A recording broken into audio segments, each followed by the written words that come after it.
السلام عليكم ورحمة الله وبركاته. متابعين مطبخ ست الحبايب، اليوم نشتغل إن شاء الله البورق. هذا البورق العراقي مال مطبخنا العراقي الشهي والغني بالأكلات اللذيذة. إن شاء الله تشوفون الوصفة كلش سهلة وبسيطة ومتعارف عليها عندنا إحنا العراقيين.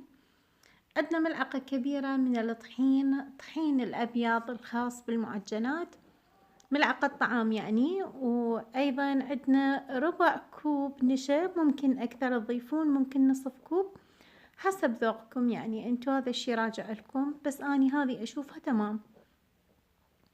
ايضا بيضة واحدة سواء كانت بحرارة الغرفة او من الثلاجة، هذا الشي ما بي اختلاف، يعني ما نختلف عليه اي شي إن كان. رشة ملح وكوب كبير من الماء، هذا كوب مال الماء الحجم الكبير اللي يعادل الكوب القياسي بالمعجنات. واذا تشوفونها انتو ثخينة عادي، يعني اذا الكوب عندكم شفتوه يعني مثل ما نقول قليلة مالته الكمية، مو 250 ملم، ضيفوا بعد خففوها.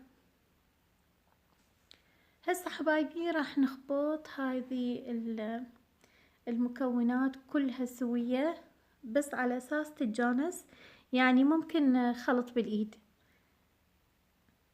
بس أنا موجودة عندي الخفاقة فاشتغلت بيها.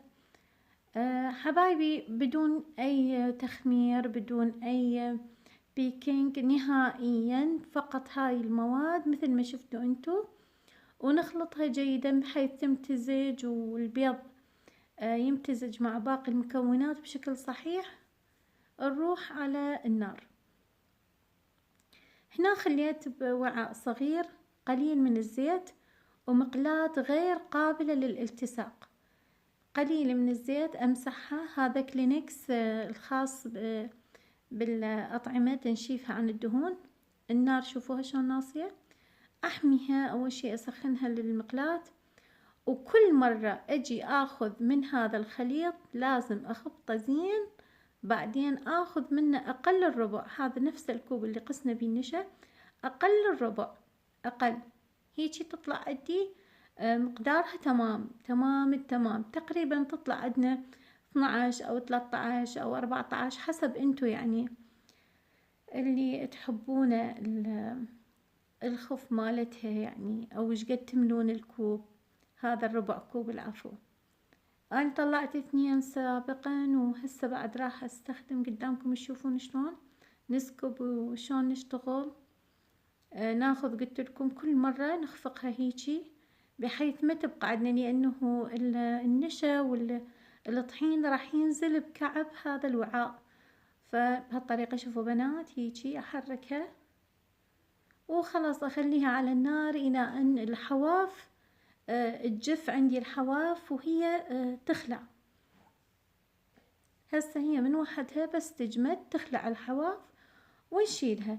هذه شوفوها رأسا بدون اي صعوبة، هيجي اجتي وياي. اني خليت صحنين، الصحن الاول الصغير دهنته بشوية زيت، وبعدين عندي صحن كبير اجمع بيه كل القطع مرة واحدة. ممكن تشتغليها هذه الوصفة وتحتفظين بالرقائق بس مو بالمجمدة، وبعدين تشتغليها حسب فراغك. أنا يعني اشتغلتها الصبح ولفيت العصر عادي يعني، ونجمدها ونجهزها رمضان وغير رمضان حبايب. هذه 4 أشكال سويتهن حسب هذه، وحدة برم، وحدة مستطيلة طويلة، وحدة مستطيلة صغيرة، وهذه كل الكمية.